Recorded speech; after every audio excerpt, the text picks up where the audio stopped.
They demanded everything in court: the house, the company, my life. The judge, their old friend, mocked my defense and labeled me a foolish man who trusted family. I spoke a few calm words. His face went white, as if he had seen a ghost. Silence filled the room, and true terror began for the betrayers. Before we go on, please subscribe to the channel and comment with the current time where you are. I signed the final page with hands that shook only slightly. Not from fear, but from pride, perhaps even joy. 35 years I had built Harper Financial Services from nothing, and now I gave 45% to my daughter and her husband, the notary, a kind woman named Mrs. Lopez, smiled across her oak desk. "Congratulations, Mr. Harper," she said, stamping the last document. "This is a very generous gift." I looked at Nicole. I signed the final page with hands that trembled just a little. Not from fear, but from something closer to pride, maybe even quiet joy. 35 years I had built Harper Financial Services from nothing, and now I was giving 45% of it to my daughter and her husband. The notary, a pleasant woman named Mrs. Lopez, smiled across her polished oak desk. "Congratulations, Mr. Harper," she said, stamping the final document. "This is quite a generous gift." I looked at Nicole, my daughter, sitting beside Nathan. She was 38 now, but I still saw traces of the little girl who used to sort mail in my first cramped office above a coffee shop in downtown Seattle. "Family comes first," I told Mrs. Lopez. "Always has, always will." Nathan reached over and shook my hand, his grip strong, his smile wide. "We won't forget this, Merle. I promise." The papers felt heavy in my hands as Mrs. Lopez slid them into a leather folder. $900,000. That's what the firm was valued at according to the latest appraisal. Nicole would receive over $400,000 in equity. She had earned it, I thought. 14 years working beside me, handling clients, growing accounts. This was her reward. Their 12th wedding anniversary was coming up. What better gift than security? "I've been planning this for months," I said as we stood to leave. "You two deserve this." Nicole reached out and touched my hand. Her fingers were warm.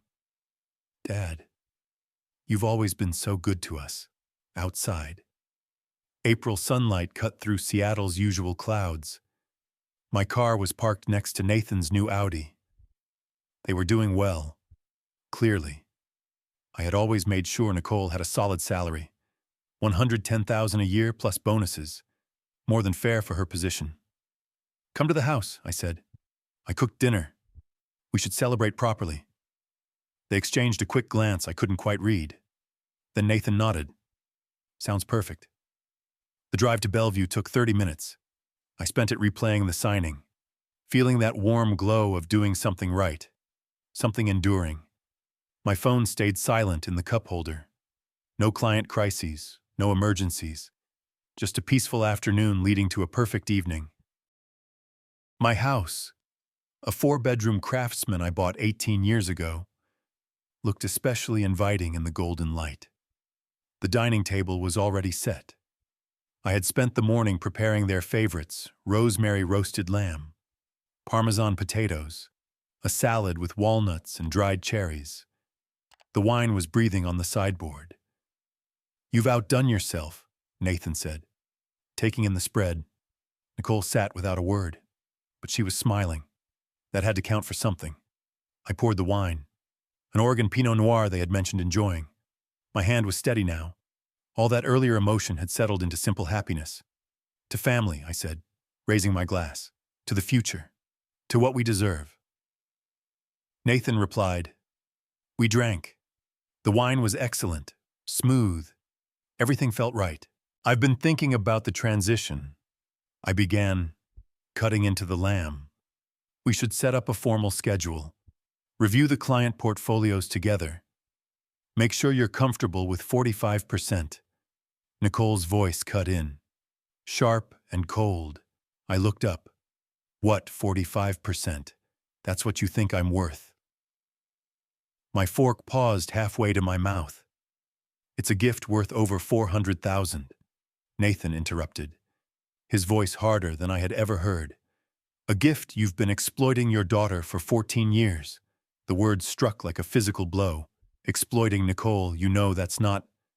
You gave us crumbs. Nicole wasn't looking at me now. She was staring at her wine glass, turning it slowly. I worked for nothing while you got rich. 110,000 a year is nothing.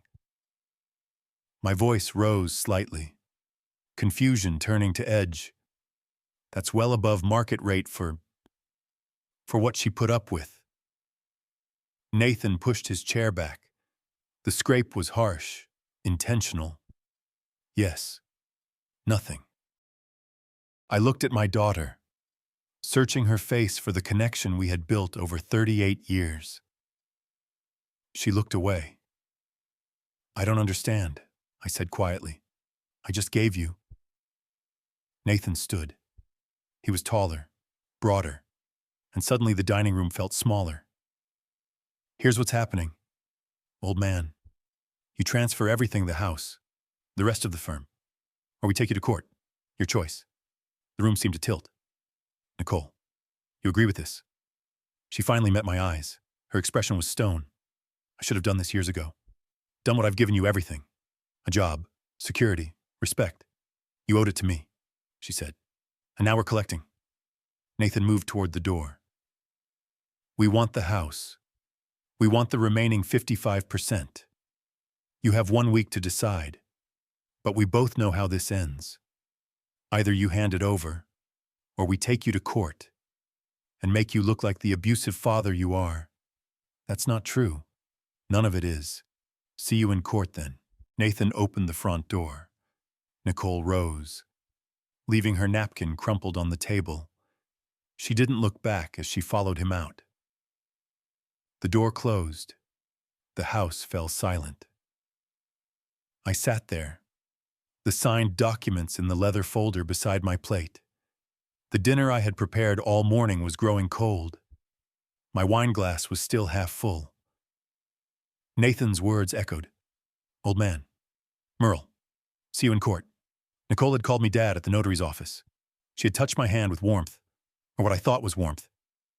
I opened the folder, looked at my signature on every page. 45% given freely with love. And they had taken it as an installment. The lamb on my plate had cooled, a film of fat forming on top.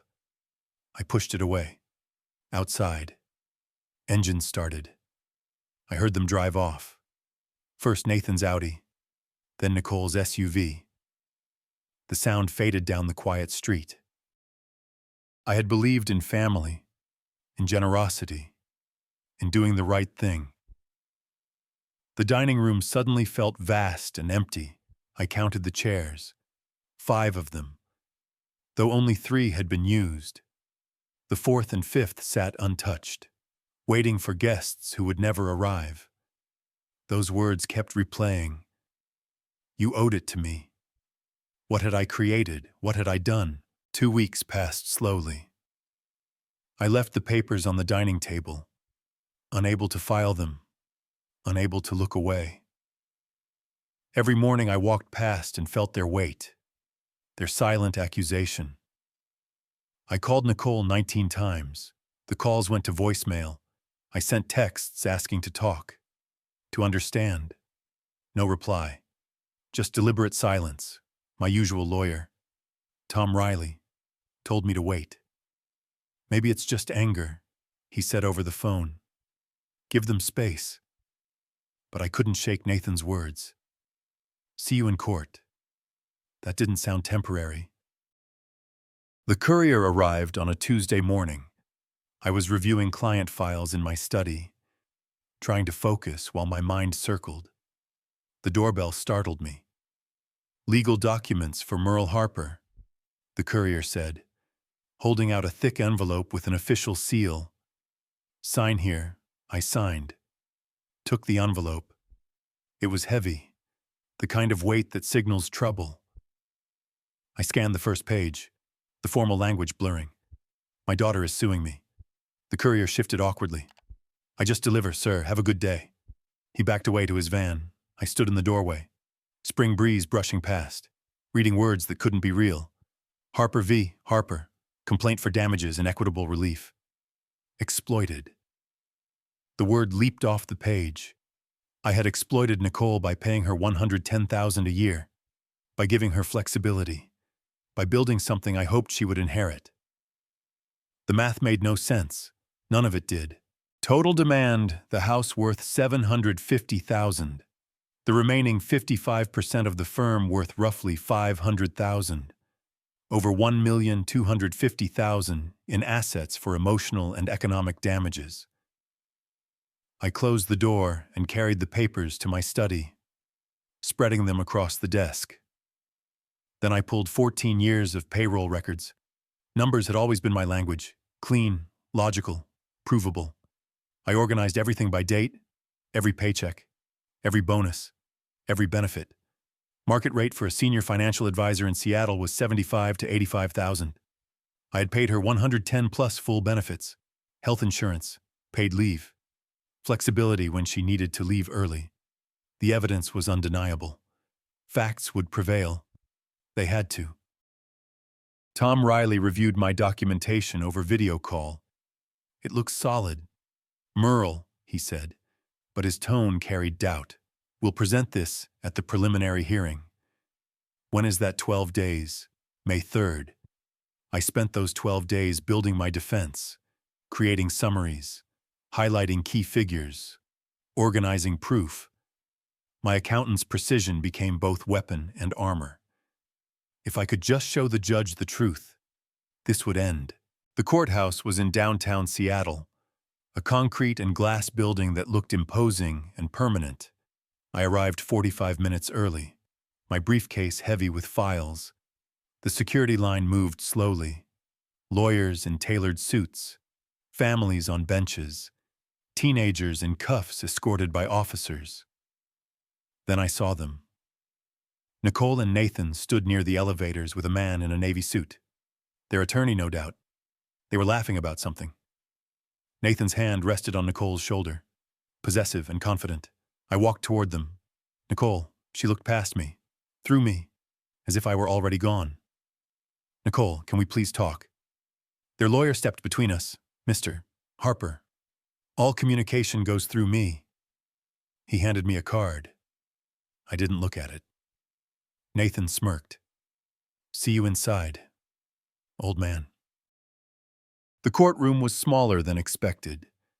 Judge Edward Mitchell presided, a man in his late 50s with salt and pepper hair and an air of practiced indifference. Tom sat beside me at the defense table. Across the aisle, Nicole avoided my gaze. All rise, the bailiff intoned. Mitchell entered, took his seat, glanced at his notes. Harper versus Harper. Mr. Harper. He looked at me with clear disdain. I've read your brief. Frankly, it's weak. Tom stood. Your Honor, if we could present the salary records, you paid your daughter to work for you. Mitchell interrupted. That doesn't erase exploitation. Above market rate, I said. Unable to stay silent. Significantly above. Mitchell's eyes narrowed. Mr. Harper, you exploited your daughter for years. She gave you her prime working years. This court recognizes emotional and economic damages. The phrasing was strange, too precise, too rehearsed, as if scripted before any evidence. Nicole's lawyer stood, a lean man with sharp features.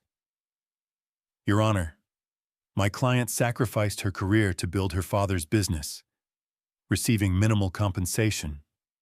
Minimal I couldn't help myself. That's not... Mitchell slammed his gavel once. Mr. Harper, you'll have your turn, though I doubt it will change the facts. Tom touched my arm, a warning. I fell silent. The hearing dragged on for 50 minutes. Every time Tom tried to introduce my documentation, Mitchell dismissed it. I've reviewed the materials. Counsel, move on. But when Nicole's lawyer spoke, Mitchell leaned in, engaged, nodding. I watched Mitchell's body language. When I spoke, he studied his pen with theatrical boredom. When Nicole's side argued, his attention sharpened. Something was off, more than bias. Mitchell set another hearing date, issued temporary orders freezing asset sales. We'll reconvene in 35 days to discuss final disposition, he said, then looked directly at me. Mr. Harper, I suggest you consider settlement. The court is not inclined to rule in your favor. He hadn't reviewed our evidence, hadn't heard our case, but he had already decided. The gavel fell, adjourned. I stood in the corridor afterward, Tom beside me discussing next steps, but I wasn't listening. I was watching Nathan and Mitchell near the courtroom door. Nathan's hand briefly touched Mitchell's arm. Casual. Familiar. Not the gesture of strangers. The gesture of old friends. Tom left. I stood there, people flowing around me, trying to process what I had seen. Nathan approached, that smirk still in place. You look lost, old man. The judge. I started. He didn't even look at my evidence. Of course he didn't. Nathan laughed. Actually laughed. Ed's my frat brother from UW. We go way back. Sigma Alpha Epsilon. Think you ever had a shot in there? The hallway spun. Ed. Judge Mitchell. Yeah. Mitchell and I used to hit the bars after games. Still play golf every month. You lost before you walked in. Merle thought you should know. I couldn't find words. That's illegal. Nathan leaned closer. Prove it. Oh. Wait. You can't. See you at the next hearing when we take your house. He walked away, rejoining Nicole. She linked her arm through his. They disappeared toward the elevators. Celebrating. I made it to my car somehow. Sat in the driver's seat. Key in the ignition, but unmoving. The parking garage emptied around me. Morning became afternoon. My phone buzzed with office messages, client issues, account questions. I couldn't care. The legal papers sat on the passenger seat where I had tossed them. Nathan's words looped endlessly. You lost before you walked in. He was right. I had trusted fairness, documentation, truth. But they had set a trap long before the notary, long before that dinner. And I had walked in smiling, carrying signed papers, thinking I was generous. The courthouse loomed behind me, concrete and glass, representing a system I had believed in my whole life. A system that was rigged, bought, corrupted by college ties and private deals. I had been a fool, a kind, generous, documented fool. But something was shifting inside me, hardening like steel. I spent 4 days looking at old photos. Nicole at 6, missing her front teeth, grinning proudly. At 11, winning the science fair while I cheered. At 17, awkward in her prom dress.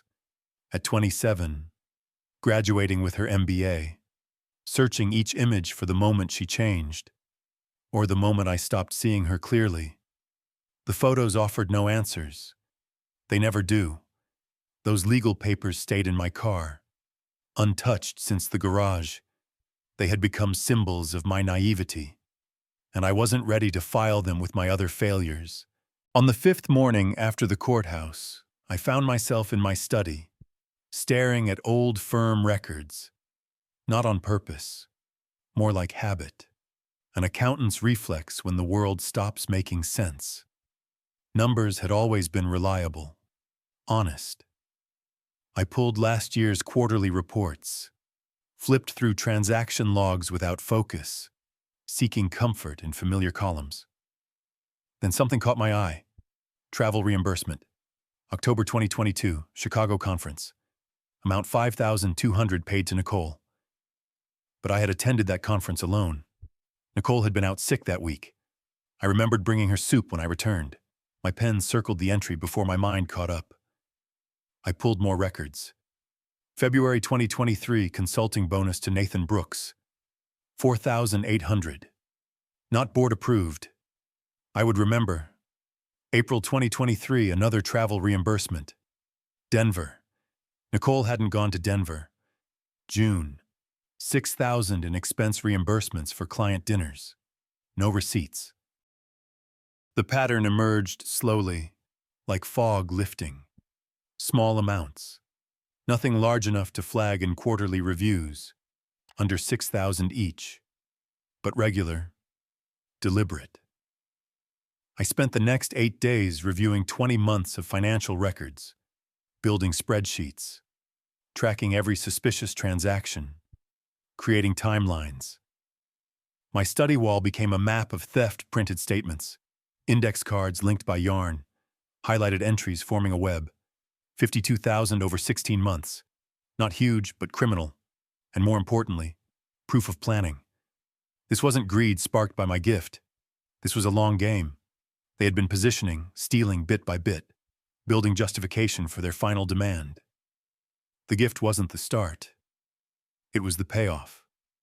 They had studied me, learned my review schedule, my trust in family, my focus on big patterns, missing the slow bleed. I sat back in my chair, the spreadsheet glowing on my screen. They hunted me, I said to the empty room. This wasn't impulse. This was strategy.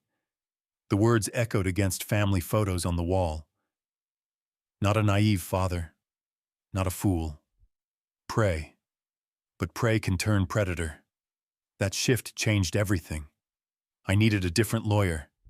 Not Tom Riley with his caution. Someone who specialized in corporate combat. Someone who understood forensic accounting. Research took 3 days. Laura Kowalski's name appeared in major business litigation wins. Specialty complex financial disputes. Background Big Four auditor before law school. Rate $400 per hour. Expensive. But I wasn't shopping for cheap. Kowalski and Partners. A crisp voice answered.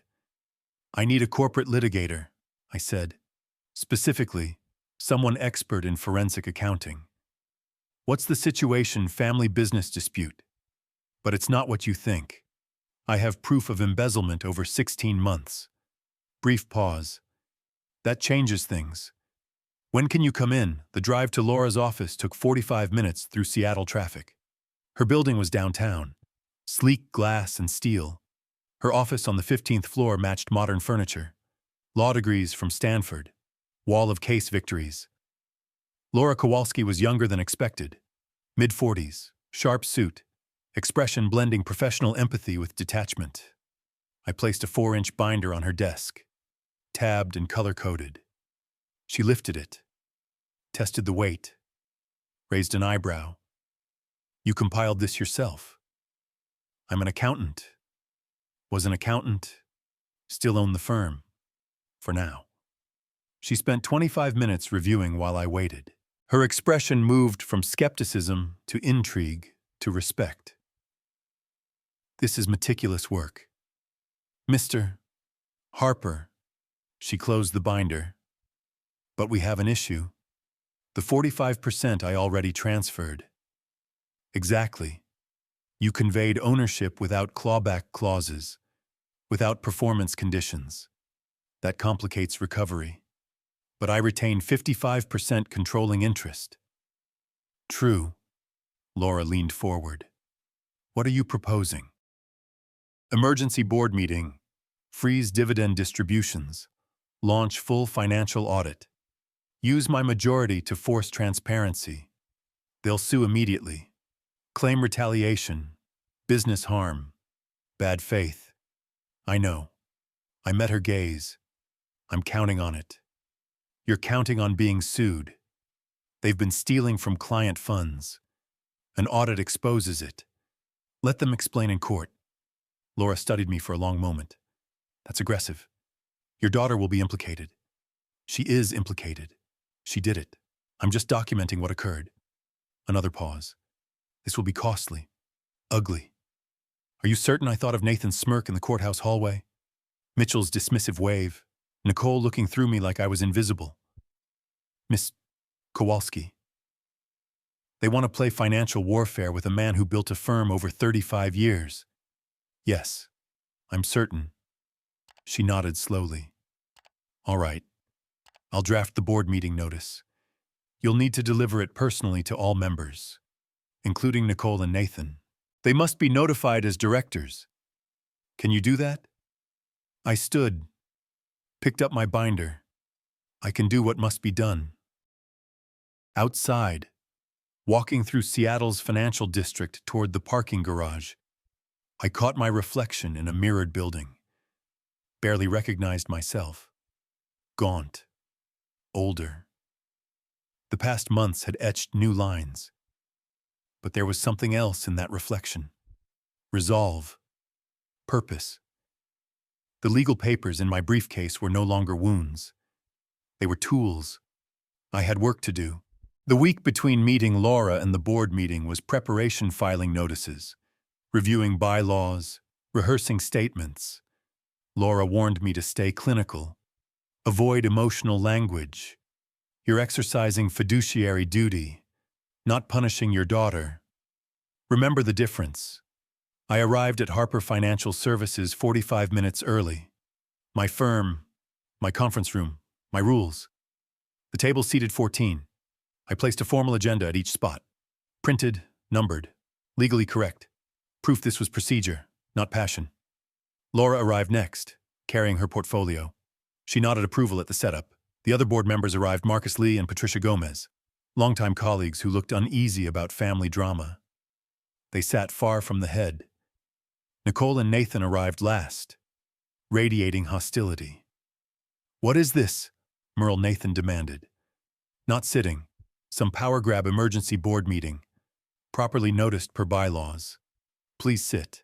I don't take orders from... Laura's voice cut clean. Mr. Brooks, as a director, you're required to attend noticed meetings, participate or leave. But the meeting proceeds. Nathan sat, glaring. This is ridiculous. I opened the agenda, kept my voice even. First item, I propose immediate suspension of all dividend distributions pending a comprehensive financial audit. Nathan's hand slammed the table.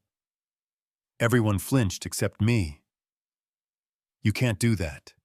As majority shareholder with 55% control, I can and am. Nicole leaned forward, her voice aimed for warmth. It failed. Dad, you're hurting us financially. Miss Harper, I didn't use Nicole. If the firm's finances are clean, an audit will prove it. Unless there's something concerning hidden in those finances. Are you accusing? Nathan began. I'm proposing an audit. Standard practice. All in favor. My 55% carried it. Marcus and Patricia voted with me. They had to. Nicole and Nathan's 45% was powerless. For the first time since signing those transfer papers, I felt control returning. Nathan stood, chair scraping. Fine. Freeze the dividends. We'll see you in court tomorrow. That's your right.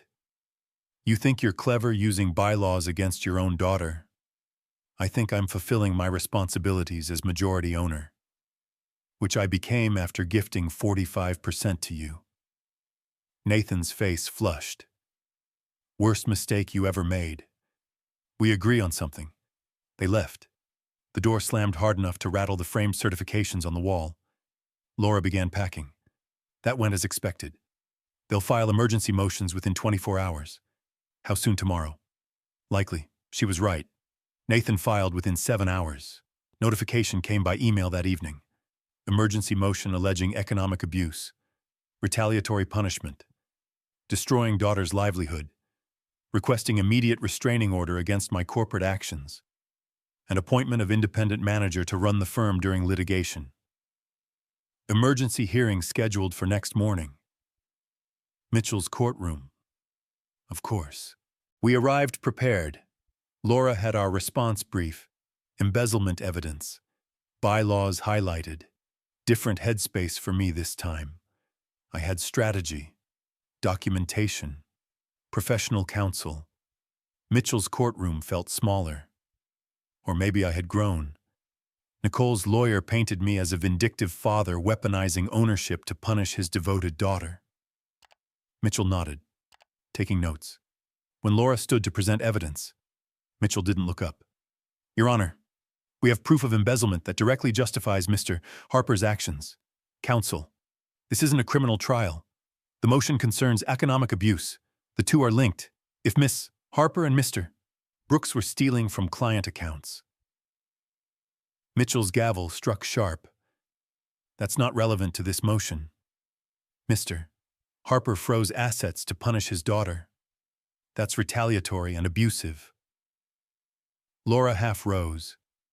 With respect, Your Honor, protecting corporate assets from theft is neither retaliatory nor abusive. Objection noted and overruled. The pattern is clear. A vindictive father weaponizing business control. I watched Mitchell's face. No hesitation. He had decided before we entered. I'm granting the emergency motion. Mitchell continued. All actions by Mr. Harper regarding Harper Financial Services are suspended. An independent manager, Mr. Robert Kim, will assume operational control pending resolution of the underlying lawsuit. Laura tried once more. Your Honor, may I ask Mr. Kim's qualifications? He's a certified financial manager with extensive experience in his relationship to this court. Mitchell's expression iced over. Are you implying something, counsel? I'm asking a procedural question. He has no relationship to this court. Next matter. The gavel dismissed us. In the hallway, Laura was already on her phone, fury cracking her composure. I'm filing judicial misconduct complaints. That was blatant bias. I pulled out my phone, searched Robert Kim, Seattle financial manager. Results loaded. Robert Kim, married to Susan Mitchell. I kept searching. Susan Mitchell, maiden name Reeves, Judge Catherine Reeves, Mitchell's wife, sisters. I showed Laura the screen. Robert Kim, married to Susan Mitchell, Judge Mitchell's sister-in-law. Laura stared. He appointed his wife's brother-in-law. Brazen. That's how confident he is. He's not hiding it. This is grounds for immediate misconduct complaint. Maybe removal. File it. I pocketed my phone. But Mitchell won't stop because of complaints. He'll stop when we expose the entire network. Nathan's voice carried down the corridor, loud and performative. Judge Mitchell, thank you for seeing through the manipulation. My wife was devastated by her father's actions.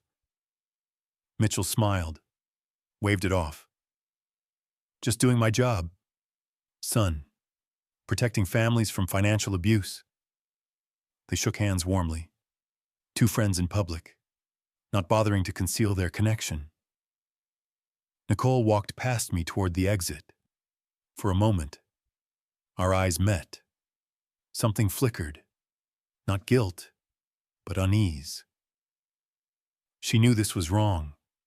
The corruption was too blatant, even for self-justification. But she kept walking. Laura and I ended up on the courthouse steps. Afternoon sun beating down. Traffic rushing past on 2nd Avenue. We'll appeal, Laura said. Already planning. File judicial misconduct. Request reassignment. This level of corruption. We can fight. How long appeals months minimum?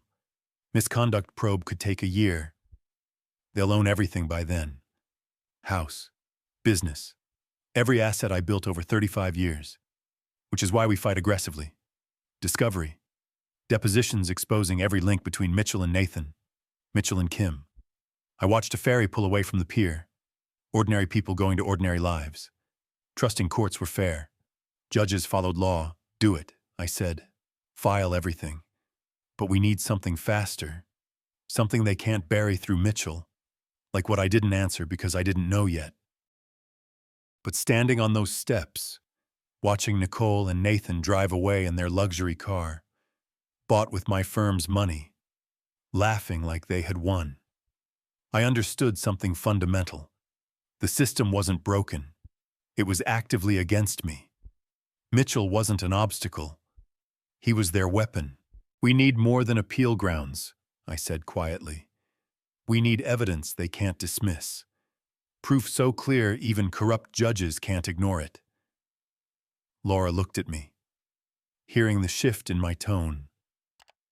What are you thinking? I'm thinking 52,000 in documented theft isn't enough.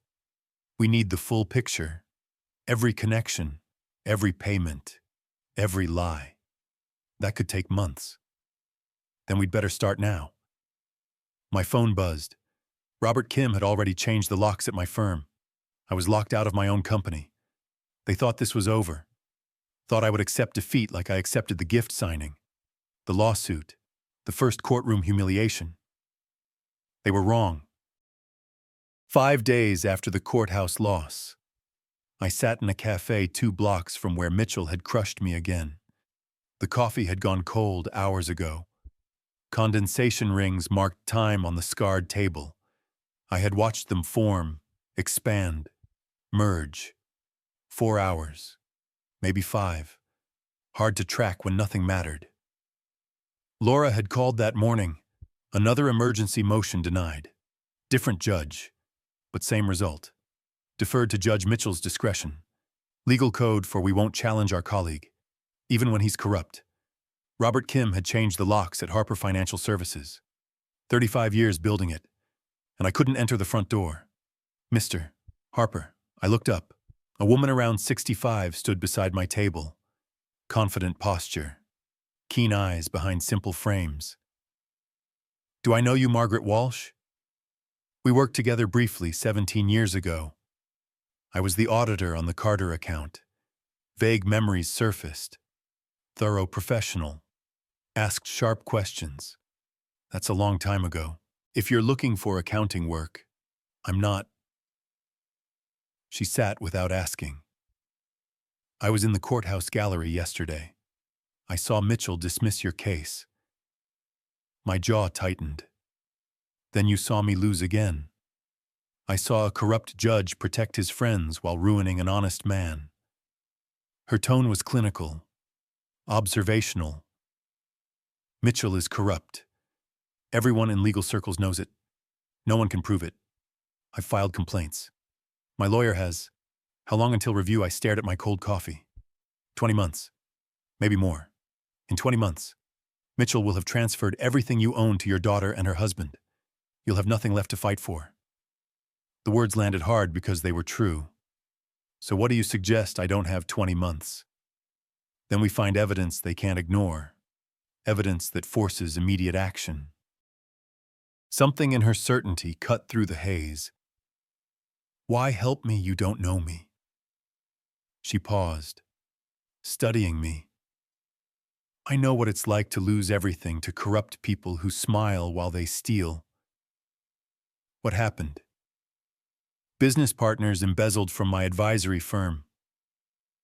When I found out, they used a crooked attorney to turn it on me. Made me look like the thief. I lost my business, my reputation. 3 years fighting it. I'm sorry. Don't be sorry. Be smart. Her voice sharpened. I learned how they work, how to find what they bury. I can help, but only if you're ready to fight. I should have walked away. Should have stayed in my numb defeat. But her words stuck. Evidence they can't ignore.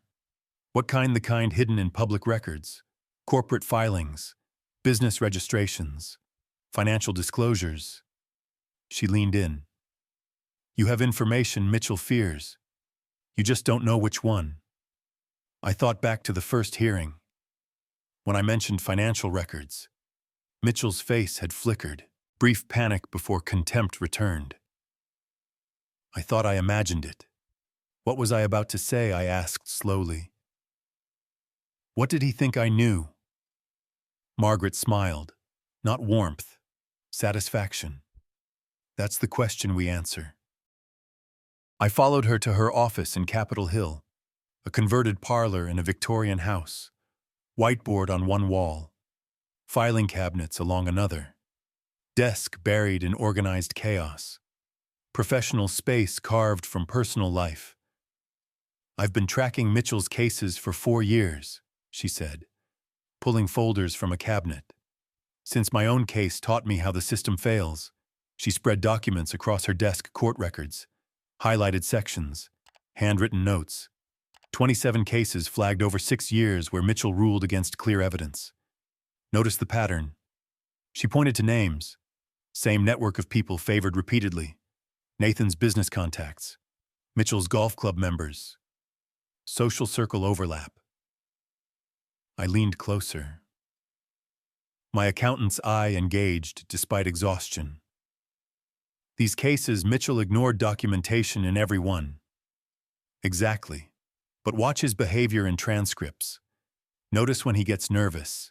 I scanned the highlighted parts. In case after case, when litigants mentioned corporate documents or business filings or financial disclosures, Mitchell's language shifted, became dismissive, hostile even. He fears public records, I said quietly. Why would a judge fear public records? Because his name is in them.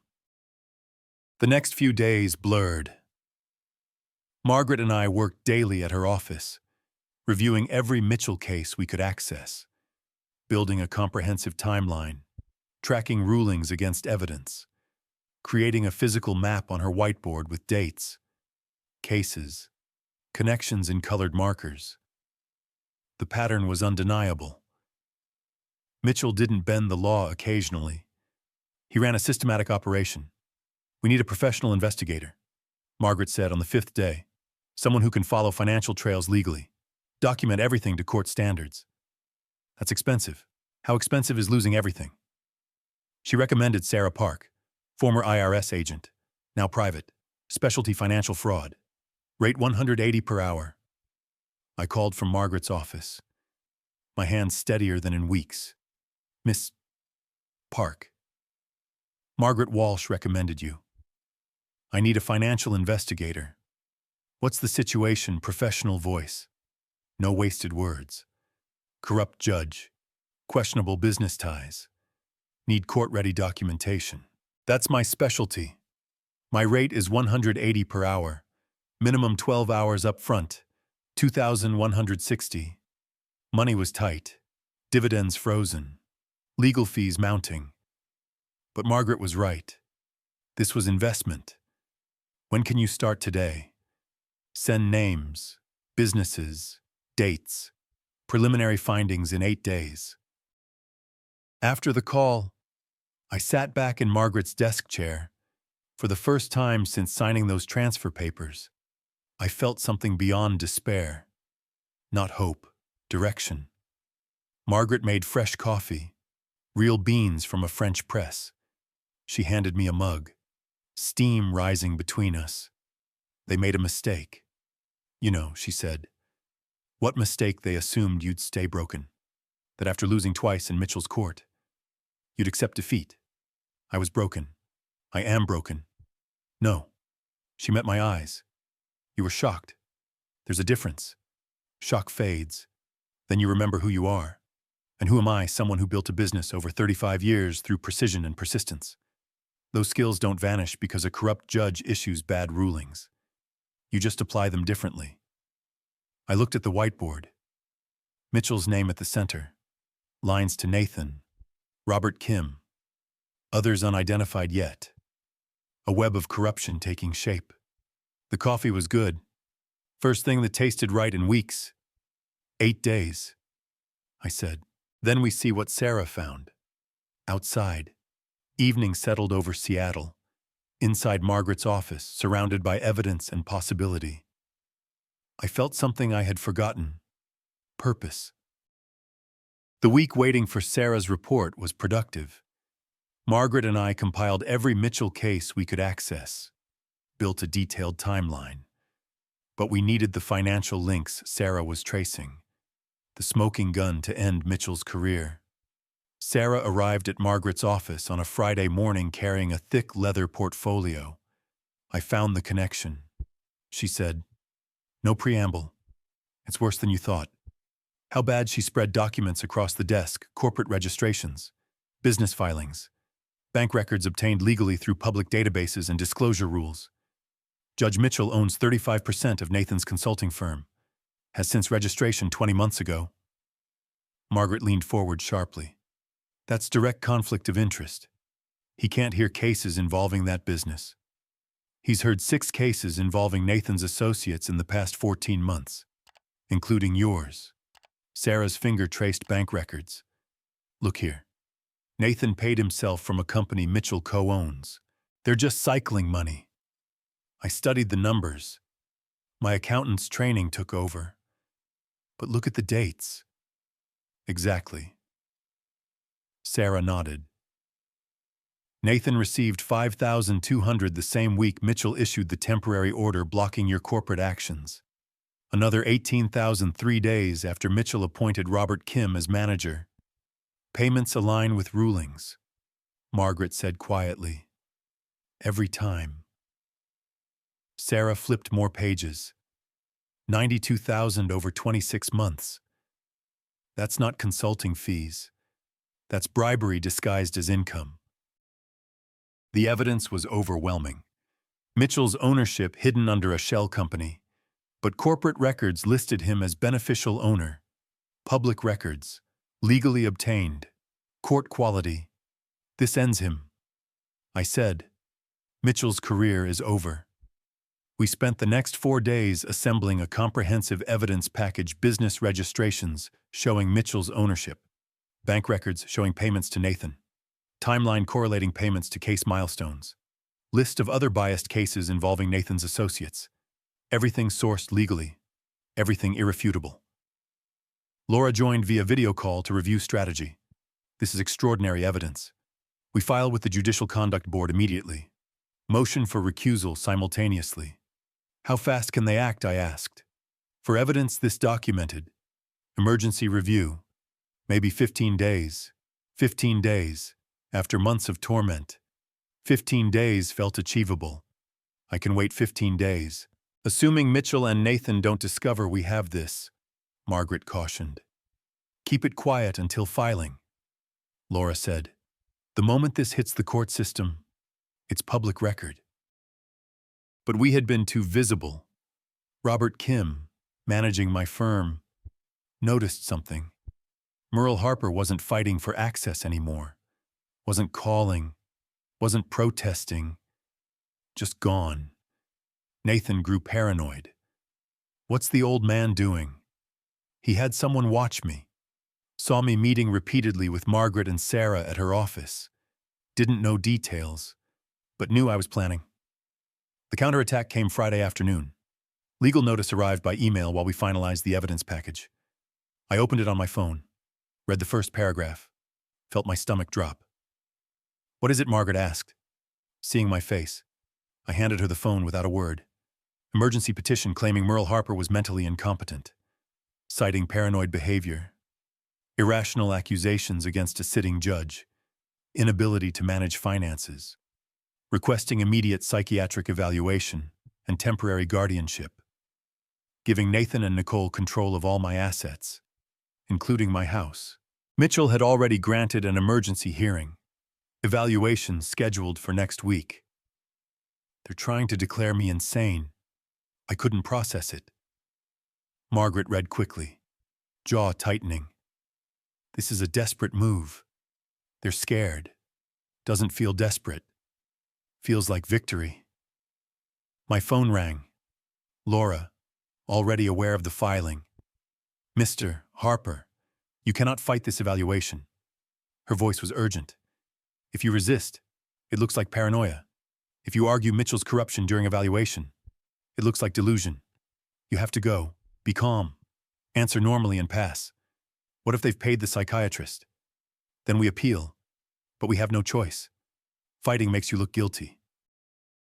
After she hung up, I sat in Margaret's office, surrounded by evidence that could destroy Mitchell, but unable to use it until I proved sanity to a stranger who might be compromised. The trap was perfect. Defend myself. Look paranoid. Stay silent. Lose everything. They're panicking, Margaret said, pulling a chair beside mine. This mental incompetence filing is desperation because you're thinking short-term. Week from now, you pass the evaluation. 2 weeks after we file evidence that ends Mitchell's career. A month from now, this is over. A month is eternity when you're on the edge. Then don't look down. Her hand covered mine briefly. Look forward. We have the evidence. We have the plan. We just need you to stay standing long enough to use it. And if I can't, you can. You've survived this long. One more evaluation. Then we end them. I looked at her desk. 2 folders side by side. One held evidence against Mitchell, career-ending criminal corruption documented in public records. The other held the psychiatric evaluation order. Could end my legal personhood with one doctor's opinion. Everything we had worked for hinged on this one test, one step at a time. Margaret said quietly, "Pass the evaluation first. What if they've already won? What if they've closed every door? Then we find a window. That's what survivors do." Outside, evening darkened over Seattle. Traffic sounds drifted up from the street. Normal people living normal lives. Unaware corruption operated in plain sight. Judges sold justice. Daughters betrayed fathers. Sarah had left hours ago, her work complete. Laura would file the complaints the moment I passed evaluation. Everything was ready except me. I had to walk into a room with a psychiatrist who might be honest or bought. Had to discuss my daughter's betrayal without bitterness. Had to explain a judge's corruption without paranoia. Had to perform sanity while describing an insane situation. Margaret's hand still rested near mine on the desk. Not quite touching now, but close. Presence without pressure. 1 hour, she said. That's all the evaluation will take. 1 hour of being completely calm and normal. In other words, act like my daughter didn't betray me and a judge isn't trying to steal my life. Exactly. For 1 hour. You need to be the man you were before any of this. I wasn't sure that man still existed, but I would find him or fake him well enough to pass because the alternative was surrendering without a fight. The week before the evaluation was agony.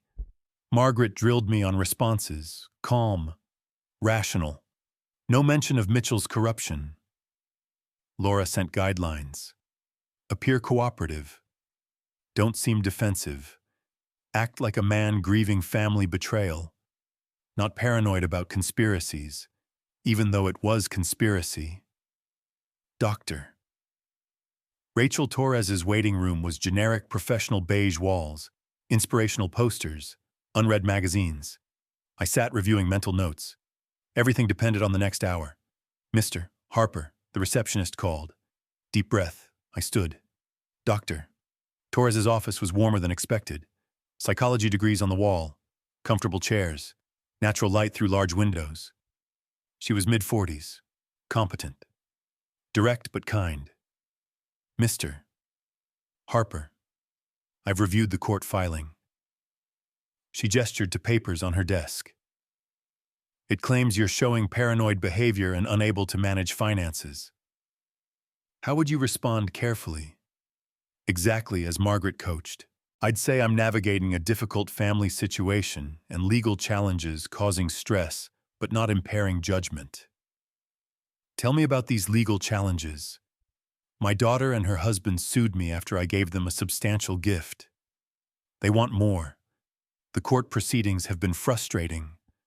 Frustrating how the judge has ruled against me consistently, even when I believe the facts support my position."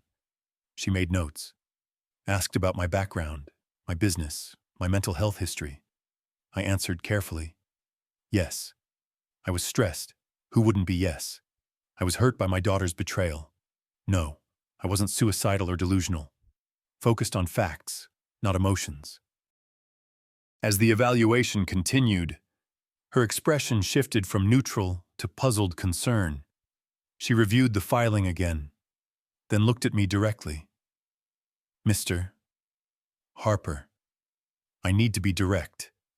I've conducted hundreds of competency evaluations. You're presenting as cognitively intact, emotionally balanced, and capable of rational decision-making. Then why am I here? That's my question. The filing describes behavior I'm not observing. No paranoia, no impaired judgment, no inability to manage affairs. Quite the opposite. You're articulate, organized, and your emotional responses are proportional to the situation. Something loosened in my chest. So your report will say I'm competent. My report will say the allegations are unfounded, and you present no evidence of incapacity. She paused. Frankly, this seems like misuse of the evaluation process. I called Margaret from the parking lot, hands steadier than in weeks. It's done. She says I'm fine. Better than fine. She's questioning why the evaluation was ordered. That's exactly what we needed. Relief flooded her voice. Can she file the report today? She said within 48 hours. It'll be clear. Then we move. Get back here. Time to file everything we've prepared. I'm on my way. Margaret. Thank you for all of it. Thank me after we win. I drove to her office through afternoon traffic. The city looked different, sharper, more real, like I had been seeing through fog for months and it had finally lifted. Laura joined via video call when I arrived. Her face filled Margaret's laptop screen. We hit them on 3 fronts simultaneously, she said. Judicial ethics complaint, civil lawsuit for embezzlement, IRS report for tax fraud. How fast can you file ethics complaint today? Lawsuit tomorrow morning. IRS tip is anonymous. I'll submit tonight. Margaret leaned forward. What's the timeline on ethics investigation for evidence this clear? They'll open investigation within a week. Preliminary hearing within a month. A month. I absorbed this. Mitchell has been destroying my life for 4 months. 1 more month. I can wait. Laura's expression grew serious. I need you both to understand. This will get uglier before it's over. Nathan and Nicole will panic, file more lawsuits, make more accusations. Let them. My voice came out colder than expected. Every action they take creates more evidence of their behavior. They might go public. Try to ruin your reputation before we prove the corruption. Then we'll prove it faster. Laura, I'm done being careful. We have court-proof evidence. File everything. All right. But you're committed. No backing down. I've been committed since they betrayed me. After Laura signed off, Margaret and I worked late, finalizing documents. Coffee went cold in our cups. City lights appeared in the window as afternoon became evening. The conversation shifted, became personal in the quiet spaces between strategy. When I lost my business, Margaret said, pushing her glasses up to rub her eyes, I thought I'd never trust anyone professionally again. Did you trust again? I learned to trust myself, to trust evidence and documentation rather than promises. It's lonely, but safer. I understand that. I stared at the whiteboard covered in Mitchell's connections. After Ellen died, my wife, I stopped letting people close, built walls without realizing it. Are the walls still there? Some of them. I met her eyes. But working with you these past weeks, it's different. I'm not alone in the fight. No, you're not alone. The moment stretched. Not quite romantic, but something shifting between us. Partnership becoming more. As I prepared to leave, Margaret walked me to the door. Brief hesitation. You know you're not alone in this anymore. Right, whatever happens. You have someone in your corner. I know. I don't think I could have survived this without you. Not just the strategy, the partnership. Partnership. Small smile. That's a good word for it. For now. For now. Go home. Sleep if you can. Tomorrow we change everything. I drove home through Seattle's streets, city passing by windows, but for the first time in months, I didn't feel alone. Tomorrow. We filed everything. Tomorrow. The real fight began. That night, I slept better than in months. Not because the fight was over, but because I was finally fighting back on my terms. The next morning, Margaret and I gathered at her office. Laura appeared on video call, her face serious but anticipatory. "Ready?" she asked. "Once I file, there's no pulling back. File it." Her finger hovered over her mouse, then clicked. "Ethics complaint submitted. Judicial Conduct Board will have it within the hour. 52 pages documenting Mitchell's ownership in Nathan's firm. 92,000 in payments. Timeline of 27 biased cases. Corporate records. Bank statements. Everything meticulously sourced and footnoted. Civil lawsuit." Margaret prompted. Another click filed. "Nathan and Nicole will be served tomorrow. And the IRS tip. Anonymous Form 3949A submitted last night. It's in their system. 3 weapons launched simultaneously. Then we wait," I said, "and prepare for retaliation." The next few days crawled. Laura explained the timeline. Judicial Conduct Board would review the complaint, verify filing requirements, notify Mitchell, open preliminary investigation. Civil lawsuit would be served within 48 hours. IRS moved slowly, but the report was logged. Margaret and I monitored news, checked court filings obsessively. The anticipation was worse than previous defeats because now we were exposed to retaliation. 6 days after filing, Mitchell received formal notice from the Judicial Conduct Board of an ethics complaint alleging financial conflicts, bias, and corruption. Must respond within 30 days. Preliminary investigation opened immediately given evidence quality. I imagined him in his chambers reading the complaint, realizing it was airtight. Had his financial records, Nathan's payments, everything. Seeing my name as complainant, his rage must have been volcanic.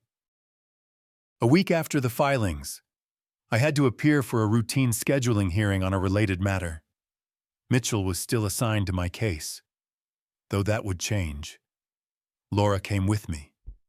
In the courthouse hallway before the hearing, Mitchell approached. Breach of protocol, but he was beyond caring. Other people were present, but he spoke loud enough for me to hear, quiet enough for deniability. "Mr. Harper, you're making serious accusations against a sitting judge." Old Merle would have stayed silent, intimidated. New Merle looked him in the eyes. "I filed a complaint with proper authorities. That's my legal right." Mitchell stepped closer, invading my space, physical intimidation. "You're playing with fire. People who accuse judges sometimes lose more than lawsuits." I didn't step back. Held my ground.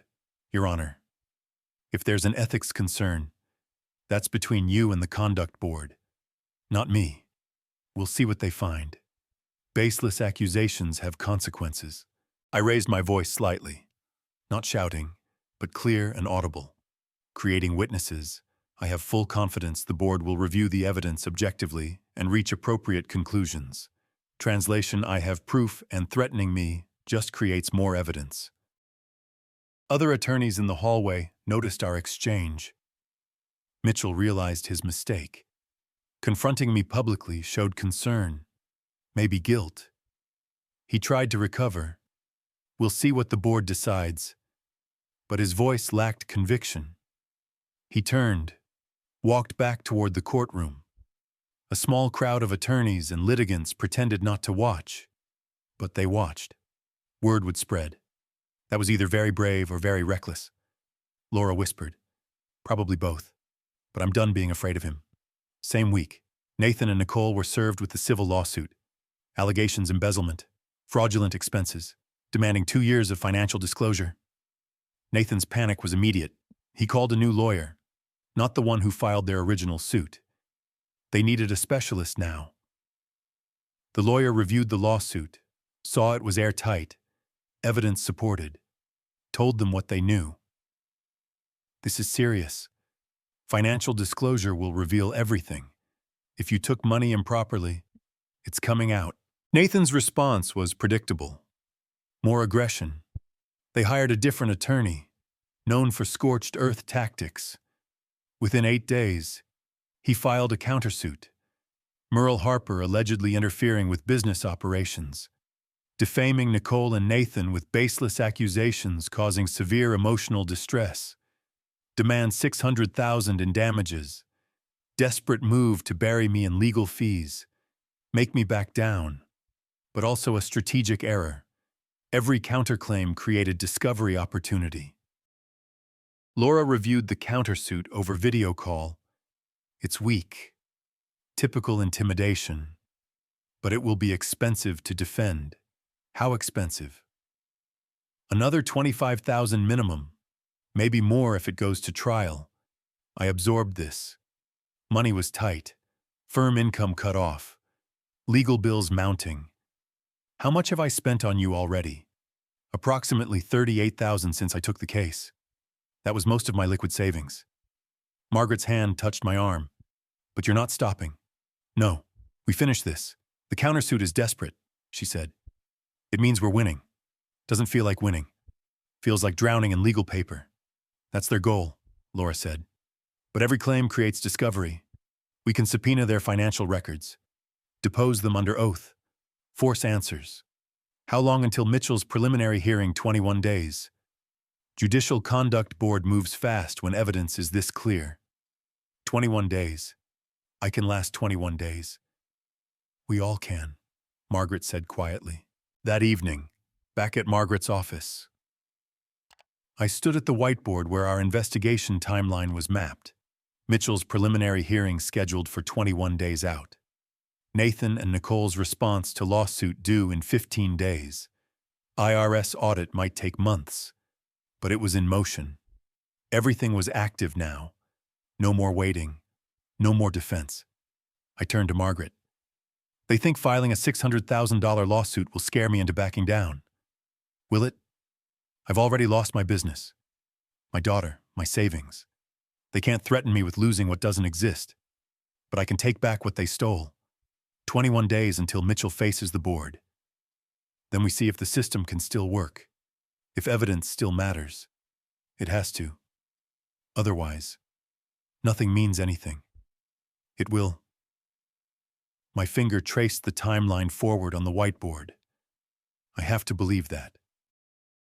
21 days until consequences began. 21 days until we learned if justice still existed. 21 days passed. Those weeks were a blur of depositions, document requests, legal maneuvering. Nathan and Nicole's aggressive lawyer filed motion after motion, trying to delay, deflect, overwhelm. But Laura matched them filing for filing, and the Judicial Conduct Board worked independently, immune to Nathan's tactics. I was at Margaret's office when Laura called. It happened. She said, Judicial Conduct Board suspended Mitchell pending investigation. He's off the bench, effective immediately. The news hit like lightning. Mitchell, untouchable 4 months ago, was now suspended. All his cases reassigned. Who gets my case? Judge Linda Chen. 25 years on the bench. Reputation for fairness. No connection to Mitchell or Nathan. An honest judge. I had forgotten what that felt like. First hearing in 6 days. Those 6 days felt longer than the previous 3 weeks. Margaret and I reviewed everything. Evidence of embezzlement. Nathan's unreported income. Timeline of Mitchell's bias. But now presenting to someone who would actually read it. Different strategy. Not fighting corruption. Presenting facts to someone who cared about facts. Judge Chen's courtroom felt different immediately. Professional, focused, no visible bias. She had clearly read everything. Help me understand your position. Mr. Brooks, she opened, addressing Nathan directly.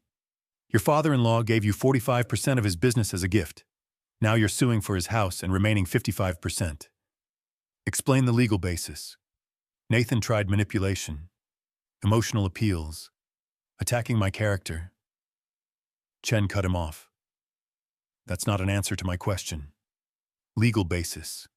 Counsel. Nathan's lawyers struggled.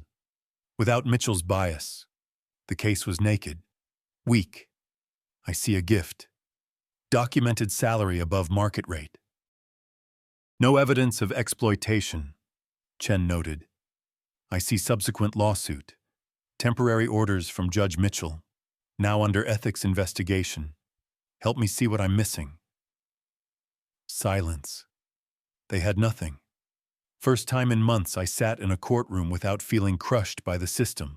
Same week, Nathan received an IRS audit notice. Sarah Park's tip had triggered investigation of his unreported consulting income. IRS wanted documentation of all business income, 2022 to 2024. The $92,000 in consulting fees from Mitchell's co-owned firm never declared. Tax liability, approximately $31,000 plus penalties. More critically, deliberate tax evasion was a federal crime. Prison time. Laura called Nathan's lawyer with an offer. Your clients withdraw all claims. Return 45% ownership. Pay Mr. Harper's legal fees, $31,000. In exchange, we don't pursue criminal embezzlement charges or cooperate with IRS prosecution. That's extortion. That's negotiation. Your clients committed documentable crimes. We're offering escape from prison. That evening, my phone rang. Nicole. First contact since the courthouse months ago. Dad, can we talk? Just the two of us. I agreed to meet at a coffee shop in Bellevue. Neutral ground. Public. She arrived looking shattered. Weight loss, no makeup. Visible stress. Her voice trembled. It was all Nathan's idea. He convinced me you owed us, that you'd been using me. I know now I was wrong. I'm so sorry. Her tears seemed real. I listened without interrupting. When she finished, my response was measured and cold. Nicole, you're 38 years old. You're not a child who was manipulated. You made choices. You signed legal documents. You stood in court and watched Nathan attack me and said nothing. Dad, please. I made a mistake. You made a choice. Choices have consequences. I gave you everything. Education, opportunities, love, my business. You chose greed over family. I paused. I forgive you, but I can't forget. You're not my daughter anymore. Nathan called hours later. Learning Nicole had met me. You turned my wife against me, threatening to expose my secrets, destroy my reputation. I stayed calm. Nathan, I've been an accountant for 35 years. My records are impeccable. My business dealings documented. I have nothing to hide. Pause. You, however, have $92,000 in unreported income and embezzlement charges pending. Threaten me all you want. It changes nothing. A week later, we returned to Chen's courtroom. Preliminary ruling hearing, Chen announced. Based on evidence reviewed, I'm inclined to dismiss plaintiff's claims against defendant Harper. Transfer of business ownership appears to have been a gift with no legal obligation for additional transfers. I'll issue formal ruling within 8 days. Nathan and Nicole sat defeated. Their lawyer had no response. Outside the courthouse, Margaret and I stood on the steps. Same steps where I had stood devastated months earlier. But now Laura beside us. Victory in sight. Margaret's hand found mine. You did it. We did it. I squeezed her hand. But it's not finished yet. One more hearing. One final ruling. 8 days away. Dominance was almost complete. That week was strange. Not tense. Inevitable. Nathan and Nicole hired yet another lawyer. Filed motions to delay. But Chen denied them. The outcome was clear. I spent the week preparing not for battle, but for what comes after victory. Morning of the final hearing, Margaret and I arrived with Laura. Different energy than previous courthouse visits, not dread, completion. In the hallway. Nathan avoided eye contact. Nicole looked at me with something like regret. We entered Chen's courtroom. Gallery had observers. Word had spread about the Mitchell corruption case. Judge Chen began immediately. This case represents both judicial system failure and correction. Under Judge Mitchell, improper orders were issued without adequate factual basis. This court will correct that. She methodically dismantled their claims. No evidence of exploitation. Salary records showed above market pay. Gift was voluntary, documented, no strings attached. More concerning, Chen continued. Evidence shows plaintiffs engaged in embezzlement following gift transfer unauthorized bonuses, fraudulent expense reimbursements totaling $52,000. This bad faith conduct voids the original gift transfer under Washington law. Her gavel hit once. Sharp. The 45% ownership transfer is hereby declared null and void. Full ownership returns to defendant Harper. She addressed Nathan directly.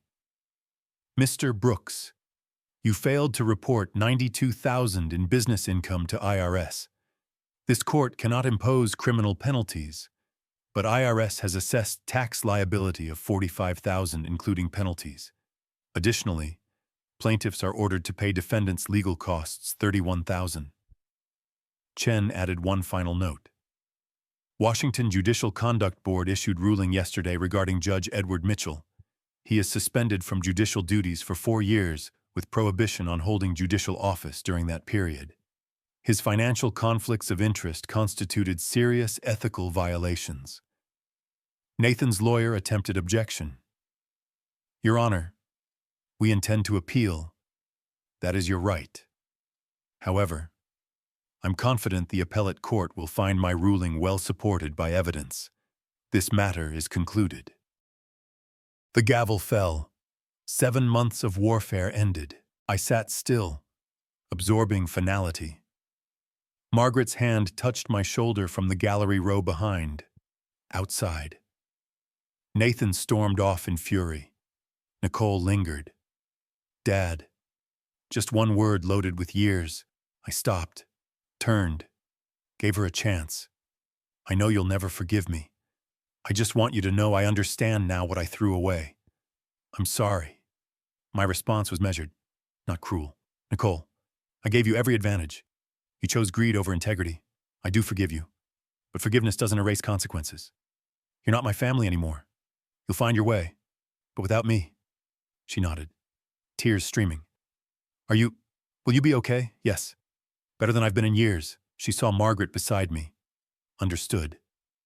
I'm glad you have someone. She walked away. My daughter. Now a stranger. I felt sad, but also free. Margaret linked her arm through mine. Ready to leave, yes. Let's go home. 1 week later, I signed papers selling Harper Financial Services to Bennett and Associates for $950,000. After 35 years building the firm, I walked away in an afternoon. Felt no regret. The firm represented old life, betrayal, pain, time for something new. Margaret and I filed paperwork for Walsh Harper Financial Protection Services, a consulting firm helping elderly business owners protect themselves from family financial abuse, using our combined expertise. Not about fortune, about preventing others' suffering, our scars becoming their shields, through my professional network. I heard what became of Nathan and Nicole. Divorced within 5 weeks of final ruling. Nathan's consulting business collapsed when forced to sell Mitchell's stake. Working now in sales, bitter and broke. Nicole couldn't find work at major firms. Reputation damaged. Staff accountant at a small company. Salary $50,000. They each got what they pursued. Isolation and financial struggle. I felt no satisfaction in their suffering. Just quiet acknowledgement that justice occurred. Late September evening, Margaret and I sat on my terrace in Bellevue, the house they tried to take. Seattle sunset visible, city lights beginning to glow. Wine glasses, comfortable silence. You know what's strange, I said. I gave them everything, and they wanted even more. Wanted to take what I didn't offer. Some people can't appreciate gifts. They only understand taking. Do you think she really regrets it, or just regrets getting caught? Margaret considered. Does it matter either way? She lost her father. That's consequence enough. I almost gave up multiple times. But you didn't. You fought. You won. We won. I couldn't have done it alone. She leaned against my shoulder. You're not alone anymore. You won't be again. I smiled. First genuine smile in months. No, I won't be. We watched the sunset together. Not happiness exactly. Too much pain for that. But peace. Justice. Partnership. 7 months ago, I said quietly. I sat in this house, thinking my life was over. What do you think now? That maybe it's just beginning? The city lights grew brighter as evening deepened.